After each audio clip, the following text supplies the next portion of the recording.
저는 한때 연예계에 몸담았던 배우이자 가수의 매니저입니다. 물론 지금은 그쪽 일은 하지 않고 있고요. 저랑 같이 일했던 여배우이자 가수도 이미 현장을 떠난 지 오래전입니다. 그녀랑 일하면서 겪었던 큰 일이 하나 있었는데 마음속에 묻어두고 지내기엔 답답하기도 하고 돌이켜보면 우습기도 해서 이렇게 글을 남깁니다. 제가 매니지먼트 회사에 들어갔던 건 밤무대 나이트에서 MC를 보면서였어요. 중요 가수들이 오기 전에 그 시간을 때우는 무명 여가수가 한 명 있었는데 얼굴도 제법 이쁘고 노래도 너무 잘하는 거예요. 거기다가 맛깔나게 토크 솜씨도 좋아서 인류 연예인은 못 돼도 좀 도와주면 이루는 되겠다 싶은 마음에 아는 형님 매니지먼트에 소개를 시켜주면서 저도 그 회사의 매니저로 들어갔죠. 신인의 무명 가수, 게다가 밤무대 출신이니 방송국에선 불러주지 않았습니다. 대신 지방 중소도시에만 방송되는 광고나 지역 리포터 일은 간간히 들어와서 열심히 일을 하게 됐습니다. 그러다가 우연히 메인 방송에서 일을 시작하면서 약간 얼굴이 알려지게 됐고요. 그래도 메인 무대를 통해 몇 번 방송을 타니 지방에선 대접이 달라지더군요. 노래되고 토크되니까 지방에선 행사 때마다 불러주기 시작했습니다. 그때가 가장 즐거웠던 것 같아요.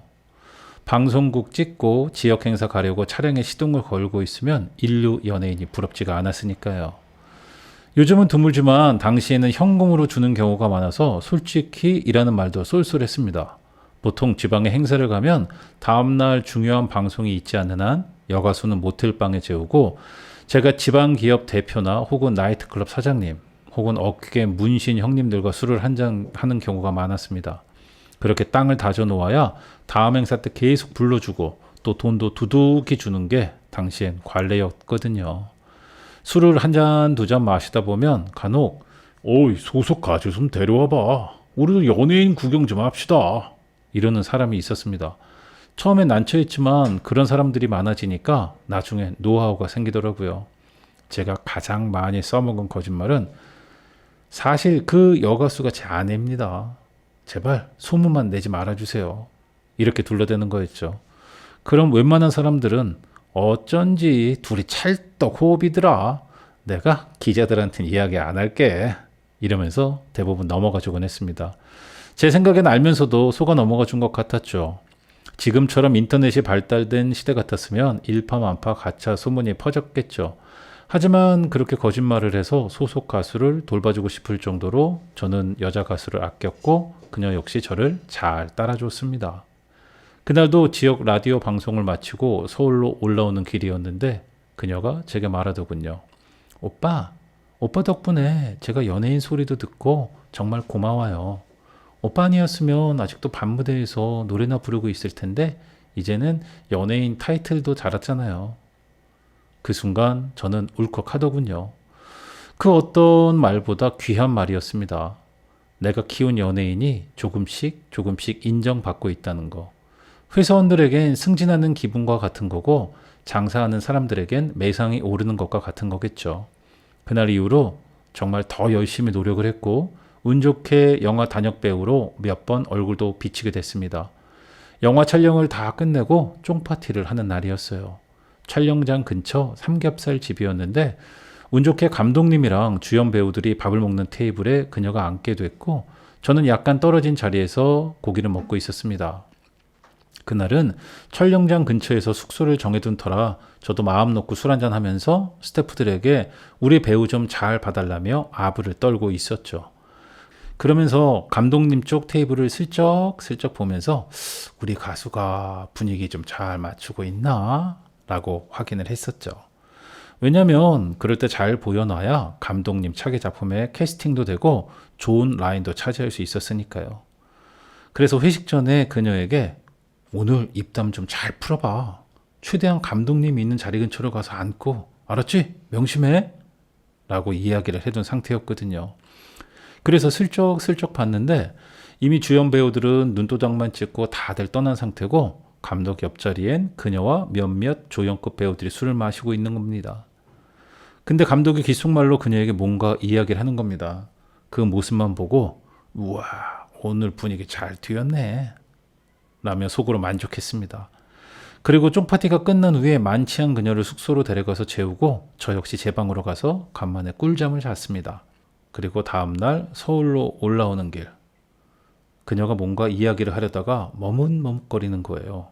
그래서 왜? 무슨 일 있어? 편하게 말해 라며 분위기를 이끌었죠. 그녀는 감독님이 나중에 한번 따로 보자고 하시던데요? 제가 정말? 진짜 잘 됐네. 다음 작품 벌써 구상해 놓으셨나 보네. 언제 보자고는 안 하셔? 이렇게 말이 끝나자마자 그녀는 굉장히 어두운 목소리로 근데 작품 이야기 같지가 않아요. 그냥 사적으로 만나자는 느낌이라서요. 저는 순간 에이 설마 감독님이 라고 했습니다. 이런 무명 여배우를 사적으로 만날 일은 없다고 생각했으니까요. 그래서 제가 따로 만나서 작품 이야기 하자는 거겠지. 그냥 한번 만나봐 라고 했습니다. 그녀는 여자 직감상 불안하다고 했고 그래서 저는 같이 만나겠다고 하고 감독님이 말한 약속 장소로 같이 갔습니다. 역시나 그녀의 착각이었어요. 감독은 무명의 단역이지만 개성이 있어서 배역을 하나 생각하고 있다는 겁니다. 그날은 술도 많이 마셨고 다른 배우들이 시기 질투할까봐 따로 보자고 한 거라고 하더군요. 그러면서 조건이 무용을 좀 배우더라고 하는 거예요. 몸이 유연한 역할이라고 설명을 해주시더군요. 어쨌든 좋은 평가를 받았으니 그녀랑 저는 그날 밤에 감독님과 즐거운 식사 자리를 가졌고 그녀와 저는 따로 둘이서 축하주를 마시면서 내일 당장 무용을 배우러 가자고 이야기를 했죠. 하지만 방송 스케줄에 행사까지 소화하면서 무용을 배우는 게 쉽진 않았어요. 배우는 그녀도 힘들었지만 그 스케줄을 이동시키는 저도 힘들더군요. 그래서 제 밑으로 매니저를 한 명 더 충원해 달라고 사장님에게 요청을 했고 저는 일단 스케줄 관리만 시작했습니다. 충원된 매니저는 싹싹하니 일을 참 잘했어요. 그녀랑 호흡도 잘 맞는 것 같아서 다행이었죠. 저는 아무래도 사무실에서 전체 관리만 하다 보니 자연스레 사람들을 만나는 것에 더 치중하게 되었죠. 그러던 어느 날 감독님이 한번 만나자고 하더군요. 강남의 룸이라길래 현금을 좀 두둑히 찾아서 그쪽으로 향했습니다. 어떤 기생 오래비 같은 남자랑 감독님이랑 함께 있더군요. 정중하게 인사를 드리는데 그 기생 오래비는 어느 중견기업 대표라는 겁니다. 자기가 가진 것이 돈밖에 없다며 엄청 유세를 떨더군요. 감독의 말은 이분이 우리 영화에 투자하실 분이야 이러는 겁니다. 요즘은 투자 경로가 투명하고 투자 가치를 정확히 따진다고 합니다만 그땐 투자자가 현금 다발을 얼마나 쥐어주느냐가 관건일 때라 투자자에게도 잘 보여야 했거든요. 저는 최선을 다해서 재롱도 떨고 셋이 같이 즐겁게 노래 부르고 놀았습니다. 보통 그렇게 놀고 나면 제가 술값 계산하고 감독님은 다음 캐스팅 걱정 마 이러는 게 업계의 룰인데 그날따라 감독은 자기가 계산하고 갈 테니 둘이 이야기 나누라면서 중간에 가버리는 겁니다. 살다 감독에게 술을 다 얻어먹네 이런 생각하며 그 기생오래비가 갑자기 수표 한 장을 주는 겁니다. 거기엔 1억이라고 적혀 있더군요. 그러면서 내가 그쪽이 키우는 애를 몇 번 봤는데 너무 내 스타일이야. 내가 스폰서가 돼주고 싶은데 어때? 생각 있으신가? 이러는 겁니다. 이게 말로만 듣던 그렇고 그런 접대라는 걸 단박에 알 수 있었죠. 근데 어떤 매니저가 이런 걸 덥석 물겠습니까? 제가 약간 난색을 표하니까 그 기생오래비는 1억이 적어? 아니 탑스타도 아니고 고장 무명 배우가 1억이 적다고? 이러면서 저를 살살 놀리는 겁니다. 그러면서 너한테 잘 보이면 주연도 되고 내가 1억 말고 더 많이 챙겨줄 거야. 봐 감독이 내 말을 하면 껌뻑 죽는 거 봤잖아. 이러면서 의시되는 거예요.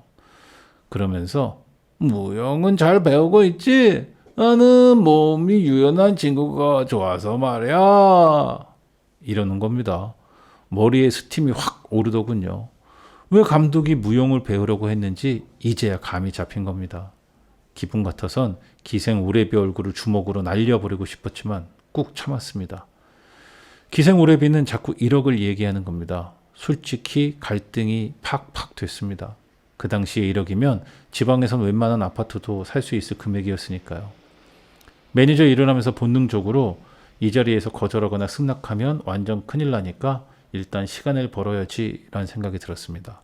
그래서 온갖 감언이설로 설득한 후에 바로 연락드리겠다며 기생 오래비와 헤어졌죠. 그날 밤엔 정말 잠이 안 오더군요.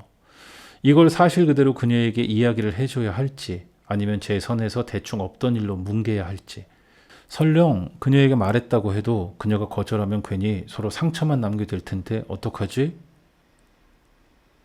별의별 생각에 잠이 안 오더라고요. 그리고 다음날 감독이 전화가 와서 이야기는 들었지? 내가 참 미안하네. 근데 마음에 쏙 드나 봐. 영화 제작을 하려면 돈이 필요해서 그런 거니까 날 너무 원망하지 말고 거절할 거면 그냥 거절해. 솔직히 나도 이렇게까지 하면서 영화 찍고 싶지는 않아. 이러는 겁니다. 그게 더 비겁하게 느껴졌죠.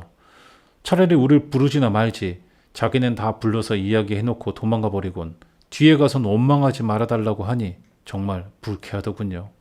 그래서 일단 사무실 사장님에게 이야기를 했습니다. 사장님은 알아서 해. 이제 갖들려는 애한테 이게 무슨 짓이야? 하며 기분 나빠하면서도 은근히 책임을 저한테 돌렸습니다. 그래서 그녀에게 일단 말을 했습니다. 그녀는 굉장히 불편해했습니다. 일단 제가 먼저 이런 이야기를 건네서 미안하다고 말했고 원하지 않으면 가지 않아도 되고 만약에 싸울 거면 같이 싸워주겠다고 말했죠. 그러자 그녀는 한숨을 푹 쉬더니 그 기생오래비 언제 어디서 만나기로 했어요? 정말 1억 주고 주연 배우 만들어준대요? 이러는 거예요. 솔직히 그 말을 듣는 순간 그녀에게 조금 실망감이 생기더군요. 전 거절해 주길 바랬는데 그녀 역시 속물인가 보다라는 생각을 했죠. 어차피 위로 올라가고 싶은 게 인간의 욕심이니까요. 그래서 그녀에게 약속 장소와 만날 시간을 알려주고 받은 1억 원 수표를 그녀에게 주었습니다. 그리고 저는 회사에 사직서를 내고 나와버렸죠. 그냥 이런 짓을 하는 게 좋지 않았고 더 이상 하다간 이런 꼴을 계속 보게 될 것 같아서 그만둔 겁니다. 그런데 며칠 후 사장님에게 전화가 왔습니다. 그녀가 사고를 쳐서 집에 있다는 거예요. 무슨 일인가 하고 그녀 집으로 가보니 그녀는 저를 보고 씩 웃으면서 저 이제 연예계 정리하려고요. 이러는 겁니다. 그게 무슨 소리냐고 했더니 세상에나 그녀가 양주 얼음 담는 통으로 기생 오래비 머리통을 날려버렸다는 겁니다. 이야기를 들어보니 그녀는 약속 장소인 룸으로 갔고 거기서 그 기생 오래비를 만난 거였어요. 처음에는 술을 몇 잔 따라주면서 기분을 맞춰주고는 전 스폰서 필요 없고요. 이력도 필요 없습니다. 라고 이야기를 했다는 거예요. 기생 오래비는 이게 무슨 짓이냐며 그녀를 강제로 만지려고 했고 그녀는 옆에 있던 양주 담는 얼음통으로 기생 오래비 머리통을 날려버린 거죠. 처음엔 고우소를 하네, 감방에 쳐넣네 이런 말을 했다는데 그녀가 당신 경찰 불러. 그럼 난 기자 부를게. 신문 일면에 대문짝만하게 기업 대표가 무명 배우 어떻게 해보려고 했다가 머리통 부서졌다고 기사 나가면 되겠네. 라고 했다는 겁니다. 무슨 여장부가 부활한 줄 알았습니다. 그 말을 듣는 내내 통쾌하더군요. 그녀의 기세에 기생 오래비는 쫄았는지 꺼져! 다시는 연예계에 발도 붙이지 마! 라고 했다는 겁니다. 다음날 감독이 사장에게 전화해서 다시는 그쪽 사무실 애들 안 쓴다고 난리가 났고 대충 감을 잡은 사장은 그녀를 잘라버리고 저한테 사건 뒷수습하라며 노발대발한 거죠. 저는 어차피 사직서를 냈으니 알 바 없다고 딱 잘라버렸고요. 근데 문제가 생긴 겁니다. 1억 원 수표를 그녀가 깜빡하고 돌려주지 않고 집으로 왔던 거죠. 기생 오래비는 폭행권은 없던 걸로 할 테니까 1억 원은 가지고 오라고 했다는 겁니다. 사장은 저에게 간곡히 부탁을 하면서 이거 돌려주고 치료비 좀 주고 와. 그런 놈들이 나중에 딴소리 할 수도 있거든. 이것만 잘 처리해주면 내가 퇴직금도 더 챙겨줄게. 이러는 겁니다. 솔직히 퇴직금이 필요한 게 아니라 그런 놈과 돈 때문에 그녀가 엮이는 게 싫고 그래도 어려울 때 저를 걷어준 사장님의 부탁인지라 마지막으로 의리 지킨다는 마음에 약속 장소로 갔습니다. 강남의 다른 룸으로 오라고 하더군요. 갔더니 거기서도 여자 몇 명을 옆에 두고 아주 난잡하게 놀고 있었습니다. 산전수전 겪은 제가 봐도 너무 난잡해서 깜짝 놀랄 정도였죠. 제가 들어가니까 얘들아 인사드려라. 저 아저씨가 키우는 여자애가 내 머리통을 이렇게 만든 분이야. 이러면서 저에게 모욕감을 주는 겁니다. 거의 옷을 입지 않은 여자 몇 명이 저를 아주 벌레 보듯이 쳐다보며 낄낄대며 웃고 있더군요. 야, 네가 데리고 있던 애가 내 머리통 이렇게 만든 거 맞지? 이러면서 저를 자꾸 열받게 하더군요. 그래서 그건 모르겠고요. 말씀하신 돈하고 치료비에 보태시라고 사장님이 주시는 돈입니다. 이거 받으시고 노여움 푸십시오. 하고 나오려는데 기생물애비가 야, 네가 키우던 애가 나 이렇게 만들었으면 너라도 제대로 사과를 해야지 하며 바닥에 양주를 뿌리더군요. 그러면서 이거 핥아먹어. 그럼 내가 용서해 줄게. 정말 깔끔하게 용서해 줄게. 그리고 감독한테 이야기해서 출연 못하게 한 것도 다 풀어줄게. 이러는 겁니다. 그녀를 위해서라면 그 양주를 핥아 먹어야겠다는 생각을 했습니다. 근데 제가 무슨 그녀 남편도 아니고 아버지도 아니고 그러고 싶진 않더라고요. 그리고 무엇보다 더 괘씸한 건 그놈의 반말 해대는 태도였습니다. 그래서 저는 너 아까부터 계속 반말이네? 너 다른 쪽 머리통도 양주 얼음통으로 맞아서 터져보고 싶냐? 하면서 제가 얼음통을 집어드니까 쫄아서 머리를 감싸더군요. 그래서 1억 수표 던져주며 야, 이걸로 치료비나 해. 그리고 치료비로 너 주려고 했던 이 돈은 택시비 할 거니까 그렇게 알아 임마. 그리고 내가 너보다 5살 위야. 앞으로 만나면 반말하지 마. 이러면서 나왔습니다. 다리가 후들거렸고 혹시나 뒤에서 쫓아올까 봐 무서웠지만 그래도 멋지게 나오려고 애썼죠. 물론 그 이후로 연예계에 발을 붙인 적이 없습니다. 저는 지방 중소도시에서 조그만 가게를 하고 있고 그녀는 좋은 남자 만나서 평범한 주부로 잘 지내고 있습니다. 그 감독은 영화를 몇 번 말아먹고 나선 업계에서 아예 소문도 없이 사라졌고요. 그 기생무렵비 회사도 요즘은 잘 못 나가는 것 같더군요. 뭐든지 인과응보라는 게 따르나 봅니다.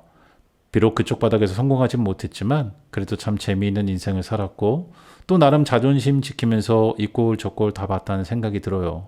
가끔 이 얘기를 아내에게 하면 아내는 농담으로 에이 당신이 뭐하러 그걸 갖다 줘. 그 1억 갖고 튀어서 요 동네에 아파트 한 채 사주지 그랬어. 이럽니다. 물론 아내의 농담이고요. 그 말을 할 때마다 아내는 저를 굉장히 자랑스러워합니다. 그래도 이렇게 행복하게 사니 연예인 부럽지 않네요. 저의 긴 글 읽어주셔서 감사하고요. TV에 나오는 연예인보다 더 즐겁게, 더 행복하게 사시길 바랍니다. 고맙습니다.